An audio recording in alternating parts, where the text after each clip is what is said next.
I was approached in 2012 from Hugo Boss, possibly becoming the artistic director. New vision of Boss Women's Wear, really exciting. I thought it was a really good project for me to embark on. Well, I think that's when I really decided I wanted to join the company, was when I visited the campus.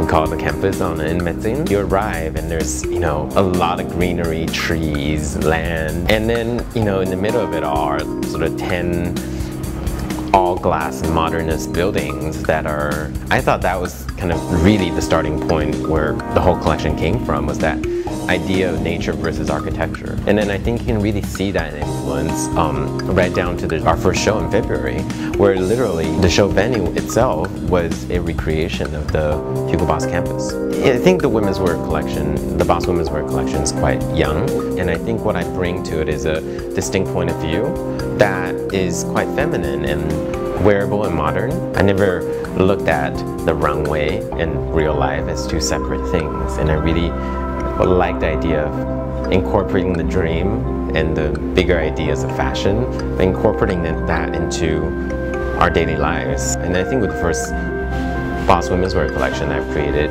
all the pieces could be snagged straight off the runway and be worn, because it should feel real, but it can feel inspirational and beautiful at the same time.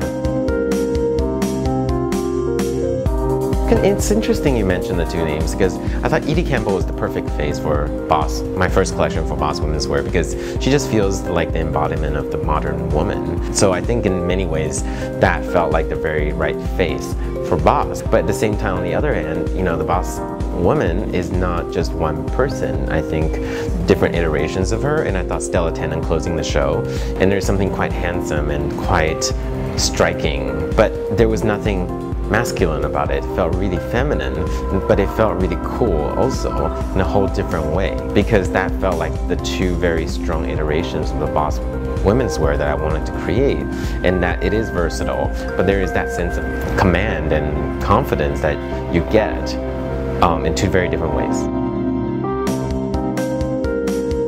Strength and confidence is very important, because I think that's something that's quite well known for Boss Menswear, and there's a certain power that comes through the clothes, and it comes through the person, and I wanted to translate that into the women's wear in a way that still felt completely feminine.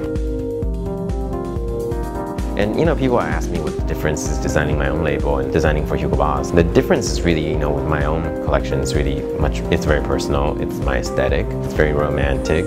And with Boss, it's not about creating a Jason Wu collection at Hugo Boss. It's about me channeling all the best qualities of the company. In that way, I think it's always important to respect the brand DNA.